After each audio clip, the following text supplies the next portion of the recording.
قال اللہ تعالی یسقون من رحیق المختوم الرحیق المختوم رابطہ عالم اسلامی مکہ مکرمہ کے زیر اہتمام منعقدہ سیرت النبی صلی اللہ علیہ وسلم کے عالمی مقابلہ میں اول آنے والی کتاب کا اردو ترجمہ و تصنیف مولانا صفی الرحمن مبارک پوری۔ نمبر 3، ابو ذر غفاری رضی اللہ عنہ۔ یہ یثرب کے اطراف میں سکونت پذیر تھے۔ جب سوید بن صامت رضی اللہ عنہ اور ایاس بن معاذ رضی اللہ عنہ کے ذریعے یثرب میں رسول اللہ صلی اللہ علیہ وسلم کی بعثت کی خبر پہنچی تو یہ خبر ابو ذر رضی اللہ عنہ کے کان سے بھی ٹکرائی اور یہی ان کے اسلام لانے کا سبب بنی۔ ان کے اسلام لانے کا واقعہ صحیح بخاری میں تفصیل سے مروی ہے۔ ابن عباس رضی اللہ عنہ کا بیان ہے کہ ابو ذر غفاری رضی اللہ عنہ نے فرمایا، میں قبیلہ غفار کا آدمی تھا۔ مجھے معلوم ہوا کہ مکے میں ایک آدمی نمودار ہوا ہے جو اپنے آپ کو نبی کہتا ہے۔ میں نے اپنے بھائی سے کہا، تم اس آدمی کے پاس جاؤ، اس سے بات کرو اور میرے پاس اس کی خبر لاؤ۔ وہ گیا، ملاقات کی اور واپس آیا۔ میں نے پوچھا، کیا خبر لائے ہو؟ بولا، خدا کی قسم میں نے ایک ایسا آدمی دیکھا ہے جو بھلائی کا حکم دیتا ہے اور برائی سے روکتا ہے۔ میں نے کہا، تم نے تشفی بخش خبر نہیں دی۔ آخر میں نے خود توشہ دان اور ڈنڈا اٹھایا اور مکہ کے لیے چل پڑا۔ وہاں پہنچ گیا تو لیکن نبی صلی اللہ علیہ وسلم کو پہچانتا نہ تھا اور یہ بھی گوارا نہ تھا کہ آپ صلی اللہ علیہ وسلم کے متعلق کسی سے پوچھوں۔ چنانچہ زمزم کا پانی پیتا اور مسجد حرام میں پڑا رہتا۔ آخر میرے پاس علی رضی اللہ عنہ کا گزر ہوا۔ کہنے لگے، آدمی اجنبی معلوم ہوتے ہو؟ میں نے کہا، جی ہاں۔ انہوں نے کہا، اچھا تو گھر چلو۔ میں ان کے ساتھ چل پڑا۔ نہ وہ مجھ سے کچھ پوچھ رہے تھے، نہ میں ان سے کچھ پوچھ رہا تھا اور نہ انہیں کچھ بتا ہی رہا تھا۔ صبح ہوئی تو میں اس ارادے سے پھر مسجد حرام گیا کہ آپ صلی اللہ علیہ وسلم کے متعلق دریافت کروں، لیکن کوئی نہ تھا جو مجھے آپ صلی اللہ علیہ وسلم کے بارے میں بتاتا۔ آخر میرے پاس سے پھر حضرت علی رضی اللہ عنہ کا گزر ہوا۔ دیکھ کر بولے، اس آدمی کو ابھی اپنا ٹھکانہ معلوم نہ ہو سکا۔ میں نے کہا، نہیں۔ انہوں نے کہا، تو اچھا میرے ساتھ چلو۔ اس کے بعد انہوں نے کہا، اچھا تمہارا معاملہ کیا ہے اور تم کیوں اس شہر میں آئے ہو؟ میں نے کہا، آپ رازداری سے کام لیں تو بتاؤں۔ انہوں نے کہا، ٹھیک ہے، میں ایسا ہی کروں گا۔ میں نے کہا، مجھے معلوم ہوا ہے کہ یہاں ایک آدمی نمودار ہوا ہے جو اپنے آپ کو اللہ کا نبی بتاتا ہے۔ میں نے اپنے بھائی کو بھیجا کہ وہ بات کر کے آئے، مگر اس نے پلٹ کر کوئی تشفی بخش بات نہ بتلائی، اس لیے میں نے سوچا کہ خود ہی ملاقات کر لوں۔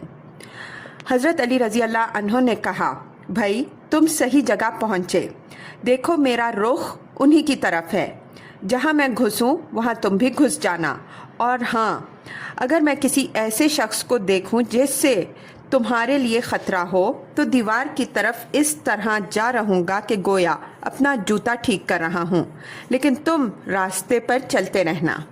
اس کے بعد حضرت علی رضی اللہ عنہ روانہ ہوئے اور میں بھی ان کے ساتھ چل پڑا، یہاں تک کہ وہ اندر داخل ہوئے اور میں بھی ان کے ساتھ نبی صلی اللہ علیہ وسلم کے پاس جا پہنچا اور عرض پرداز ہوا کہ آپ صلی اللہ علیہ وسلم مجھ پر اسلام پیش کریں۔ آپ صلی اللہ علیہ وسلم نے اسلام پیش فرمایا اور میں وہیں مسلمان ہو گیا۔ اس کے بعد آپ صلی اللہ علیہ وسلم نے مجھ سے فرمایا، اے ابو ذر رضی اللہ عنہ، اس معاملے کو پس پردہ رکھو اور اپنے علاقے میں واپس چلے جاؤ۔ جب ہمارے ظہور کی خبر ملے تو آ جانا۔ میں نے کہا، اس ذات کی قسم جس نے آپ صلی اللہ علیہ وسلم کو حق کے ساتھ مبعوث فرمایا ہے، میں تو ان کے درمیان ببانگ دہل اس کا اعلان کروں گا۔ اس کے بعد میں مسجد حرام آیا، قریش موجود تھے۔ میں نے کہا، قریش کے لوگوں، اشہد ان لا الہ الا اللہ و اشہد ان محمدن عبدہ و رسولہ، میں شہادت دیتا ہوں کہ اللہ کے سوا کوئی معبود نہیں، اور میں شہادت دیتا ہوں کہ محمد صلی اللہ علیہ وسلم اللہ کے بندے اور رسول ہیں۔ لوگوں نے کہا اٹھو اس بے دین کی خبر لو۔ لوگ اٹھ پڑے اور مجھے اس قدر مارا کہ مر جاؤں، لیکن حضرت عباس رضی اللہ عنہ نے مجھے آ بچایا۔ انہوں نے مجھے جھک کر دیکھا، پھر قریش کی طرف پلٹ کر بولے تمہاری بربادی ہو، تم لوگ غفار کے ایک آدمی کو مار رہے ہو، حالانکہ تمہاری تجارت گاہ اور گزرگاہ غفار ہی سے ہو کر جاتی ہے۔ اس پر لوگ مجھے چھوڑ کر ہٹ گئے۔ دوسرے دن صبح ہوئی تو میں پھر وہیں گیا اور جو کچھ کل کہا تھا آج پھر کہا، اور لوگوں نے پھر کہا کہ اٹھو اس بے دین کی خبر لو۔ اس کے بعد پھر میرے ساتھ وہی ہوا جو کل ہو چکا تھا، اور آج بھی حضرت عباس رضی اللہ عنہ ہی نے مجھے آ بچایا۔ وہ مجھ پر جھکے، پھر ویسی ہی بات کہی جیسی کل کہی تھی۔ نمبر 4، طفیل بن عمر دوسی رضی اللہ عنہ۔ یہ شریف انسان شاعر، سوجھ بوجھ کے مالک اور قبیلہ دوس کے سردار تھے۔ ان کے قبیلے کو بعض نواحی یمن میں امارت یا تقریباً امارت حاصل تھی۔ وہ نبوت کے 11ویں سال مکہ تشریف لائے تو وہاں پہنچنے سے پہلے ہی اہل مکہ نے ان کا استقبال کیا اور نہایت عزت اور احترام سے پیش آئے۔ پھر ان سے عرض پرداز ہوئے کہ اے طفیل، آپ ہمارے شہر تشریف لائے ہیں، اور یہ شخص جو ہمارے درمیان ہے اس نے ہمیں سخت پیچیدگی میں پھنسا رکھا ہے۔ ہماری جمعیت بکھر گئی ہے اور ہمارا شیرازہ منتشر ہو گیا ہے۔ اس کی بات جادو کا سا اثر رکھتی ہے کہ آدمی اور اس کے باپ کے درمیان، آدمی اور اس کے بھائی کے درمیان، اور آدمی اور اس کی بیوی کے درمیان تفرقہ ڈال دیتی ہے۔ ہمیں ڈر لگتا ہے کہ جس افراد سے ہم دوچار ہیں کہیں وہ آپ پر اور آپ کی قوم پر بھی نہ آن پڑے، لہٰذا آپ اس سے ہرگز گفتگو نہ کریں اور اس کی کوئی چیز نہ سنیں۔ حضرت طفیل رضی اللہ عنہ کا ارشاد ہے کہ یہ لوگ مجھے برابر اسی طرح کی باتیں سمجھاتے رہے، یہاں تک کہ میں نے تہیہ کر لیا کہ نہ آپ صلی اللہ علیہ وسلم کی کوئی چیز سنوں گا، نہ آپ صلی اللہ علیہ وسلم سے بات چیت کروں گا۔ حتیٰ کہ جب ایک صبح کو مسجد حرام گیا تو کان میں روئی ٹھونس رکھی تھی کہ مبادا آپ صلی اللہ علیہ وسلم کی کوئی بات میرے کان میں نہ پڑ جائے، لیکن اللہ کو منظور تھا کہ آپ صلی اللہ علیہ وسلم کی بعض باتیں مجھے سنا ہی دے۔ چنانچہ میں نے بڑا عمدہ کلام سنا۔ پھر میں نے اپنے جی میں کہا، ہائے مجھ پر میری ماں کی آہ و فغاں، میں تو باخدا ایک سوجھ بوجھ رکھنے والا شاعر آدمی ہوں، مجھ پر بھلا برا چھپا نہیں رہ سکتا، پھر کیوں نہ میں اس شخص کی بات سنوں، اگر اچھی ہوئی تو قبول کر لوں گا، بری ہوئی تو چھوڑ دوں گا۔ یہ سوچ کر میں رک گیا، اور جب آپ صلی اللہ علیہ وسلم گھر پلٹے تو میں ان کے پیچھے ہو لیا۔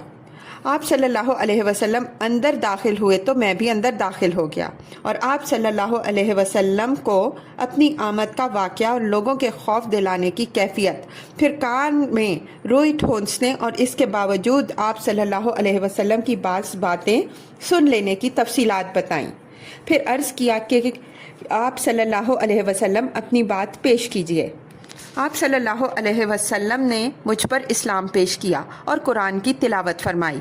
خدا گواہ ہے، میں نے اس سے عمدہ قول اور اس سے زیادہ انصاف کی بات کبھی نہ سنی تھی، چنانچہ میں نے وہیں اسلام قبول کر لیا اور حق کی شہادت دی۔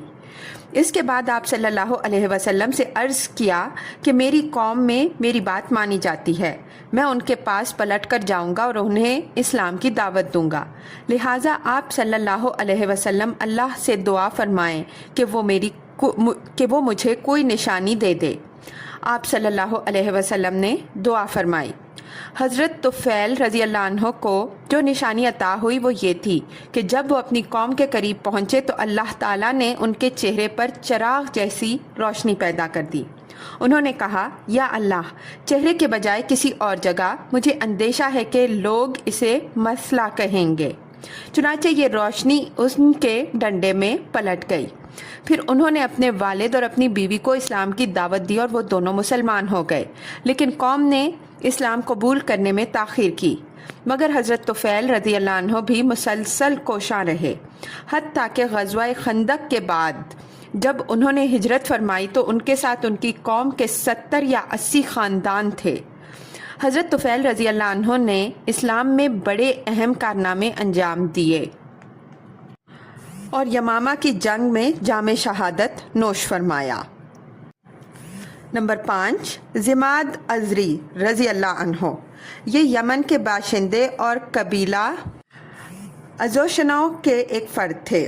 جھاڑ پھونک کرنا اور آسیب اتارنا ان کا کام تھا۔ مکہ آئے تو وہاں کے احمقوں سے سنا کہ محمد صلی اللہ علیہ وسلم پاگل ہیں۔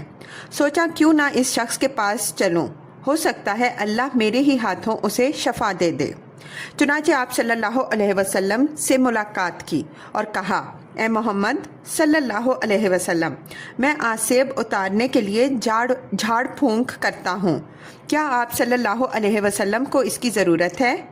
آپ صلی اللہ علیہ وسلم نے ارشاد فرمایا، ان الحمد للہ نحمدہ ونستعینہ من یہدہ اللہ فلا مضل لہ ومن یضللہ فلا ہادی لہ واشہد ان لا الہ الا اللہ وحدہ لا شریک لہ واشہد ان محمدا عبدہ ورسولہ، اما بعد۔ یقیناً ساری تعریف اللہ کے لیے ہے، ہم اسی کی تعریف کرتے ہیں اور اسی سے مدد چاہتے ہیں۔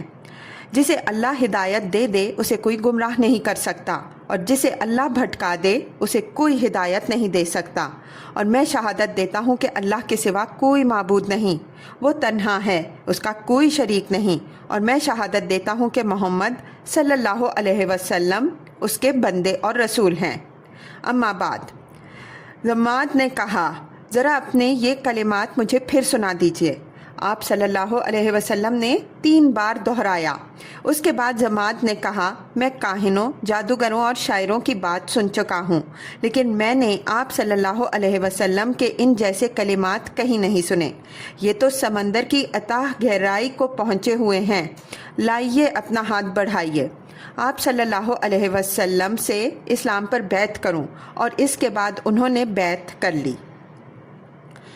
یثرب کی 6 سعادت مند روحیں۔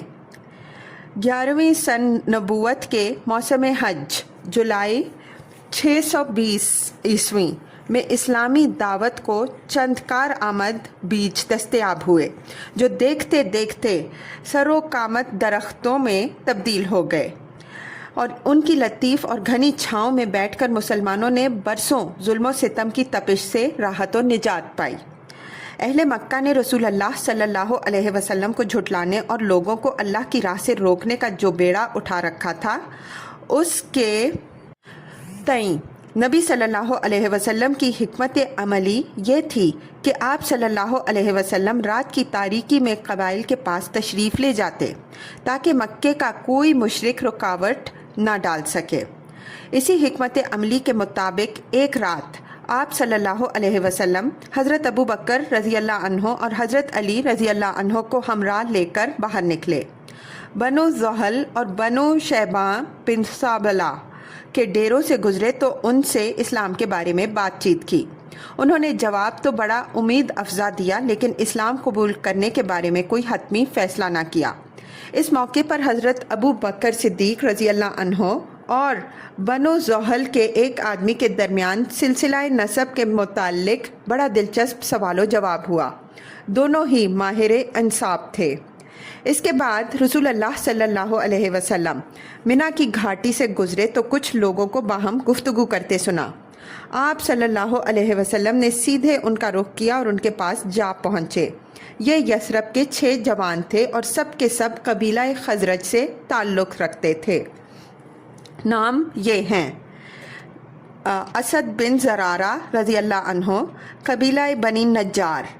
عوف بن حارث بن رفاعہ رضی اللہ عنہ، قبیلہ بنی نجار۔ رافع بن مالک بن اجلان، قبیلہ بنی زریق۔ قتیبہ بن عامر بن حدیدہ، قبیلہ بنی سلمہ۔ عقبہ بن عامر، قبیلہ بنی حرام بن کعب۔ حارث بن عبداللہ بن رعاب، قبیلہ بنی عبید بن غنم۔ یہ اہل یثرب کی خوش قسمتی تھی کہ وہ اپنے حلیف یہود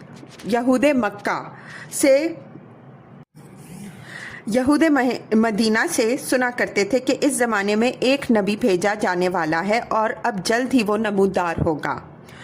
ہم اس کی پیروی کر کے اس کی معیت میں تمہیں آدھے ارم کی طرح قتل کر ڈالیں گے۔ رسول اللہ صلی اللہ علیہ وسلم نے ان کے پاس پہنچ کر دریافت کیا کہ آپ کون لوگ ہیں؟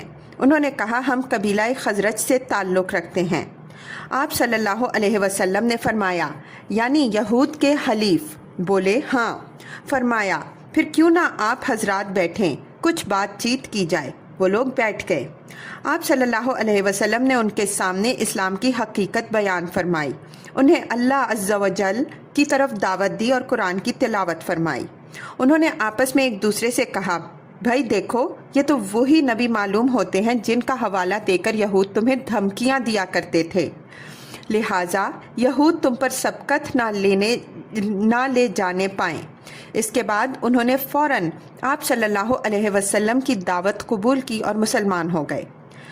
یہ یثرب کے عقلاء الرجال تھے، حال ہی میں جو جنگ گزر چکی تھی اور جس کے دھوئیں اب تک فضا کو تاریک کیے ہوئے تھے، اس جنگ نے انہیں چور چور کر دیا تھا۔ اس لیے انہوں نے بجا طور پر یہ توقع قائم کی کہ آپ صلی اللہ علیہ وسلم کی دعوت جنگ کے خاتمے کا ذریعہ ثابت ہوگی۔ چنانچہ انہوں نے کہا ہم اپنی قوم کو اس حالت میں چھوڑ کر آئے ہیں کہ کسی اور قوم میں ان کے جیسی عداوت و دشمنی نہیں پائی جاتی۔ امید ہے کہ اللہ آپ صلی اللہ علیہ وسلم کے ذریعے انہیں یکجا کر دے گا۔ ہم وہاں جا کر لوگوں کو آپ صلی اللہ علیہ وسلم کے مقصد کی طرف بلائیں گے اور یہ دین جو ہم نے خود قبول کر لیا ہے ان پر بھی پیش کریں گے۔ اگر اللہ نے آپ صلی اللہ علیہ وسلم پر ان کو یکجا کر دیا تو پھر آپ صلی اللہ علیہ وسلم سے بڑھ کر کوئی اور معزز نہ ہوگا۔ اس کے بعد جب یہ لوگ مدینہ واپس آئے تو اپنے ساتھ اسلام کا پیغام بھی لائے، چنانچہ وہاں گھر گھر رسول اللہ صلی اللہ علیہ وسلم کا چرچا پھیل گیا۔ حضرت عائشہ رضی اللہ عنہا سے نکاح۔ اسی سال شوال 11 نبوت میں رسول اللہ صلی اللہ علیہ وسلم نے حضرت عائشہ رضی اللہ عنہا سے نکاح فرمایا۔ اس وقت ان کی عمر 6 سال تھی۔ پھر ہجرت کے پہلے سال شوال ہی کے مہینے میں مدینہ کے اندر ان کی رخصتی ہوئی۔ اس وقت ان کی عمر 9 برس تھی۔ اسراء اور معراج۔ نبی صلی اللہ علیہ وسلم کی دعوت و تبلیغ ابھی کامیابی اور ظلم و ستم کے اس درمیانی مرحلے سے گزر رہی تھی اور افق کی دور دراز پہنائیوں میں دھندلے تاروں کی جھلک دکھائی پڑنا شروع ہو چکی تھی کہ اسراء اور معراج کا واقعہ پیش آیا۔ یہ معراج کب واقع ہوئی، اس کے بارے میں اہل سیر کے اقوال مختلف ہیں، جو یہ ہیں: نمبر 1، جس سال آپ صلی اللہ علیہ وسلم کو نبوت دی گئی اسی سال معراج بھی واقع ہوئی، یہ طبری کا قول ہے۔ نمبر 2، نبوت کے 5 سال بعد معراج ہوئی، اسے امام نووی اور امام قرطبی نے راجح قرار دیا ہے۔ نمبر 3، نبوت کے 10ویں سال 27 رجب کو ہوئی، اسے علامہ منصور پوری نے اختیار کیا ہے۔ نمبر 4، ہجرت سے 16 مہینے پہلے یعنی نبوت کے 12ویں سال ماہ رمضان میں ہوئی۔ نمبر 5، ہجرت سے 1 سال 2 مہینے پہلے یعنی نبوت کے 13ویں سال محرم میں ہوئی۔ نمبر 6، ہجرت سے 1 سال پہلے یعنی نبوت کے 13ویں سال ربیع الاول میں ہوئی۔ ان میں سے پہلے 3 اقوال اس لیے صحیح نہیں مانے جا سکتے کہ حضرت خدیجہ رضی اللہ عنہا کی وفات نماز پنجگانہ فرض ہونے سے پہلے ہوئی تھی، اور اس پر سب کا اتفاق ہے کہ نماز پنجگانہ کی فرضیت معراج کی رات ہوئی۔ اس کا مطلب یہ ہے کہ حضرت خدیجہ رضی اللہ عنہا کی وفات معراج سے پہلے ہوئی تھی، اور معلوم ہے کہ حضرت خدیجہ رضی اللہ عنہا کی وفات نبوت کے 10ویں سال ماہ رمضان میں ہوئی تھی، لہٰذا معراج کا زمانہ اس کے بعد کا ہوگا، اس سے پہلے کا نہیں۔ باقی رہے اخیر کے 3 اقوال تو ان میں سے کسی کو کسی پر ترجیح دینے کے لیے کوئی دلیل نہ مل سکی۔ البتہ سورہ اسراء کے سیاق سے اندازہ ہوتا ہے کہ یہ واقعہ مکی زندگی کے بالکل آخری دور کا ہے۔ ائمہ احادیث نے اس واقعے کی جو فضیلت اور تفصیلات روایت کی ہیں، ہم اگلی سطور میں ان کا حاصل پیش کر رہے ہیں۔ ابن قیم لکھتے ہیں کہ صحیح قول کے مطابق رسول اللہ صلی اللہ علیہ وسلم کو آپ صلی اللہ علیہ وسلم کے جسم مبارک سمیت براق پر سوار کر کے حضرت جبریل علیہ السلام کی معیت میں مسجد حرام سے بیت المقدس تک سیر کرائی گئی۔ پھر آپ صلی اللہ علیہ وسلم نے وہاں نزول فرمایا اور انبیاء علیہم السلام کی امامت فرماتے ہوئے نماز پڑھائی اور براق کو مسجد کے دروازے کے حلقے سے باندھ دیا گیا۔ اس کے بعد اسی رات آپ صلی اللہ علیہ وسلم کو بیت المقدس سے آسمان دنیا تک لے جایا گیا۔ جبریل علیہ السلام نے دروازہ کھلوایا، آپ صلی اللہ علیہ وسلم کے لیے دروازہ کھولا گیا۔ آپ صلی اللہ علیہ وسلم نے وہاں انسانوں کے باپ حضرت آدم علیہ السلام کو دیکھا اور انہیں سلام کیا۔ انہوں نے آپ صلی اللہ علیہ وسلم کو مرحبا کہا، سلام کا جواب دیا اور آپ صلی اللہ علیہ وسلم کی نبوت کا اقرار کیا۔ اللہ نے آپ صلی اللہ علیہ وسلم کو ان کے دائیں جانب سعادت مندوں کی روحیں اور بائیں جانب بدبختوں کی روحیں دکھلائیں۔ پھر آپ صلی اللہ علیہ وسلم کو دوسرے آسمان پر لے جایا گیا اور دروازہ کھلوایا گیا۔ آپ صلی اللہ علیہ وسلم نے وہاں حضرت یحییٰ بن زکریا علیہم السلام اور حضرت عیسیٰ بن مریم علیہم السلام کو دیکھا۔ دونوں سے ملاقات کی اور سلام کیا۔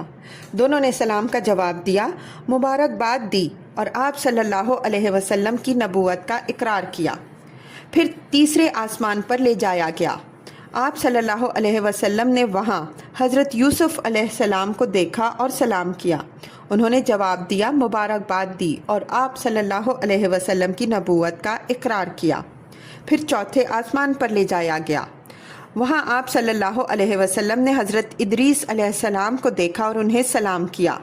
انہوں نے جواب دیا، مرحبا کہا اور آپ صلی اللہ علیہ وسلم کی نبوت کا اقرار کیا۔ پھر پانچویں آسمان پر لے جایا گیا۔ وہاں آپ صلی اللہ علیہ وسلم نے حضرت ہارون بن عمران علیہ السلام کو دیکھا اور انہیں سلام کیا۔ انہوں نے جواب دیا، مبارکباد دی اور اقرار نبوت کیا۔ پھر آپ صلی اللہ علیہ وسلم کو چھٹے آسمان پر لے جایا گیا۔ وہاں آپ صلی اللہ علیہ وسلم کی ملاقات حضرت موسیٰ بن عمران علیہ السلام سے ہوئی۔ آپ صلی اللہ علیہ وسلم نے سلام کیا۔ انہوں نے مرحبا کہا اور اقرار نبوت کیا۔ البتہ جب آپ صلی اللہ علیہ وسلم وہاں سے آگے بڑھے تو وہ رونے لگے۔ ان سے کہا گیا، آپ کیوں رو رہے ہیں؟ انہوں نے کہا، میں اس لیے رو رہا ہوں کہ ایک نوجوان جو میرے بعد مبعوث کیا گیا، اس کی امت کے لوگ میری امت کے لوگوں سے بہت زیادہ تعداد میں جنت میں داخل ہوں گے۔ اس کے بعد آپ صلی اللہ علیہ وسلم کو ساتویں آسمان پر لے جایا گیا۔ وہاں آپ صلی اللہ علیہ وسلم کی ملاقات حضرت ابراہیم علیہ السلام سے ہوئی۔ آپ صلی اللہ علیہ وسلم نے انہیں سلام کیا۔ انہوں نے جواب دیا، مبارکباد دی اور آپ صلی اللہ علیہ وسلم کی نبوت کا اقرار کیا۔ اس کے بعد آپ صلی اللہ علیہ وسلم کو سدرۃ المنتہا تک لے جایا گیا۔ پھر آپ صلی اللہ علیہ وسلم کے لیے بیت معمور کو ظاہر کیا گیا۔ پھر خدائے جبار جل جلالہ کے دربار میں پہنچایا گیا اور آپ صلی اللہ علیہ وسلم اللہ کے اتنے قریب ہوئے کہ 2 کمانوں کے برابر یا اس سے بھی کم فاصلہ رہ گیا۔ اس وقت اللہ نے اپنے بندے پر وحی فرمائی، جو کچھ کے وحی فرمائی، اور 50 وقت کی نمازیں فرض کیں۔ اس کے بعد آپ صلی اللہ علیہ وسلم واپس ہوئے، یہاں تک کہ حضرت موسیٰ علیہ السلام کے پاس سے گزرے تو انہوں نے پوچھا کہ اللہ تعالیٰ نے آپ صلی اللہ علیہ وسلم کو کس چیز کا حکم دیا ہے؟ آپ صلی اللہ علیہ وسلم نے فرمایا 50 نمازوں کا۔ انہوں نے کہا، آپ صلی اللہ علیہ وسلم کی امت اس کی طاقت نہیں رکھتی، اپنے پروردگار کے پاس واپس جائیے اور اپنی امت کے لیے تخفیف کا سوال کیجیے۔ آپ صلی اللہ علیہ وسلم نے جبریل علیہ السلام کی طرف دیکھا، گویا ان سے مشورہ لے رہے ہیں۔ انہوں نے اشارہ کیا کہ ہاں، اگر آپ صلی اللہ علیہ وسلم چاہیں۔ اس کے بعد حضرت جبریل علیہ السلام آپ صلی اللہ علیہ وسلم کو جبار تبارک تعالیٰ کے حضور لے گئے اور وہ اپنی جگہ تھا۔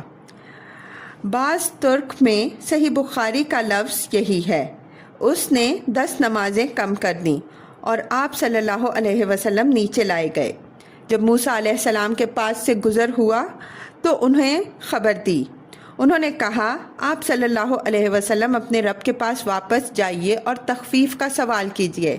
اس طرح حضرت موسیٰ علیہ السلام اور اللہ عز و جل کے درمیان آپ صلی اللہ علیہ وسلم کی آمد و رفت برابر جاری رہی، یہاں تک کہ اللہ عز و جل نے صرف 5 نمازیں باقی رکھیں۔ اس کے بعد بھی موسیٰ علیہ السلام نے آپ صلی اللہ علیہ وسلم کو واپسی اور طلب تخفیف کا مشورہ دیا، مگر آپ صلی اللہ علیہ وسلم نے فرمایا، اب مجھے اپنے رب سے شرم محسوس ہو رہی ہے، میں اسی پر راضی ہوں اور سر تسلیم خم کرتا ہوں۔ پھر جب آپ صلی اللہ علیہ وسلم مزید کچھ دور تشریف لے گئے تو ندا آئی کہ میں نے اپنا فریضہ نافذ کر دیا اور اپنے بندوں سے تخفیف کر دی۔ اس کے بعد ابن قیم نے اس بارے میں اختلاف کا ذکر کیا ہے کہ نبی صلی اللہ علیہ وسلم نے اپنے رب تبارک و تعالیٰ کو دیکھا یا نہیں۔ پھر امام ابن تیمیہ کی ایک تحقیق کا ذکر کیا ہے جس کا حاصل یہ ہے کہ آنکھ سے دیکھنے کا سرے سے کوئی ثبوت نہیں اور نہ کوئی صحابی اس کا قائل ہے، اور حضرت ابن عباس رضی اللہ عنہ سے مطلقاً دیکھنے اور دل سے دیکھنے کے جو 2 قول منقول ہیں، ان میں سے پہلا دوسرے کے منافی نہیں۔ اس کے بعد امام ابن قیم لکھتے ہیں کہ سورہ نجم میں اللہ تعالیٰ کا جو یہ ارشاد ہے، ثم دنا فتدلی، پھر وہ نزدیک آیا اور قریب تر ہو گیا، تو یہ اس قربت کے علاوہ ہے جو معراج کے واقعے میں حاصل ہوئی، کیونکہ سورہ نجم میں جس قربت کا ذکر ہے اس سے مراد حضرت جبریل علیہ السلام کی قربت ہے، جیسا کہ حضرت عائشہ رضی اللہ عنہا اور ابن مسعود رضی اللہ عنہ نے فرمایا ہے، اور سیاق بھی اسی پر دلالت کرتا ہے۔ اس کے برخلاف حدیث معراج میں جس قربت کا ذکر ہے اس کے بارے میں صراحت ہے کہ یہ رب تبارک و تعالیٰ سے قربت ہے، اور سورہ نجم میں اس کو سرے سے چھیڑا ہی نہیں گیا، بلکہ اس میں یہ کہا گیا ہے کہ آپ صلی اللہ علیہ وسلم نے انہیں دوسری بار سدرۃ المنتہا کے پاس دیکھا اور یہ حضرت جبریل علیہ السلام تھے۔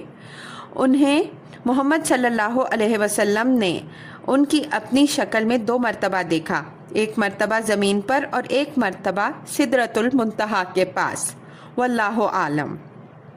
اس دفعہ بھی نبی صلی اللہ علیہ وسلم کے ساتھ شک کے صدر سینہ چاک کیے جانے کا واقعہ پیش آیا، اور آپ صلی اللہ علیہ وسلم کو اس سفر کے دوران کئی چیزیں دکھلائی گئیں۔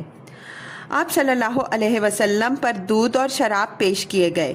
آپ صلی اللہ علیہ وسلم نے دودھ اختیار کیا، اس پر آپ صلی اللہ علیہ وسلم سے کہا گیا کہ آپ صلی اللہ علیہ وسلم کو فطرت کی راہ بتائی گئی، یا آپ صلی اللہ علیہ وسلم نے فطرت پالی، اور یاد رکھیے کہ اگر آپ صلی اللہ علیہ وسلم نے شراب لی ہوتی تو آپ صلی اللہ علیہ وسلم کی امت گمراہ ہو جاتی۔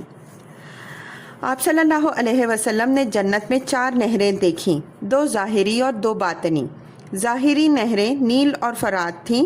اس کا مطلب غالباً یہ ہے کہ آپ صلی اللہ علیہ وسلم کی رسالت نیل و فرات کی شاداب وادیوں کو اپنا وطن بنائے گی، یعنی یہاں کے باشندے نسلاً بعد نسل مسلمان ہوں گے۔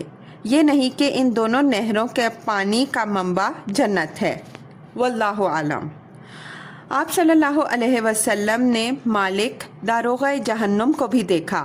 وہ ہنستا نہ تھا اور نہ اس کے چہرے پر خوشی اور بشاشت تھی۔ آپ صلی اللہ علیہ وسلم نے جنت و جہنم بھی دیکھی۔ آپ صلی اللہ علیہ وسلم نے ان لوگوں کو بھی دیکھا جو یتیموں کا مال ظلماً کھا جاتے ہیں۔ ان کے ہونٹ اونٹ کے ہونٹوں کی طرح تھے، اور وہ اپنے منہ میں پتھر کے ٹکڑوں جیسے انگارے ٹھوس رہے تھے جو دوسری جانب ان کے پاخانے کے راستے سے نکل رہے تھے۔ آپ صلی اللہ علیہ وسلم نے سود خوروں کو بھی دیکھا۔ ان کے پیٹ اتنے بڑے بڑے تھے کہ وہ اپنی جگہ سے ادھر ادھر نہیں ہو سکتے تھے، اور جب آل فرعون کو آگ پر پیش کرنے کے لیے لایا جاتا تھا تو ان کے پاس سے گزرتے وقت انہیں روندتے ہوئے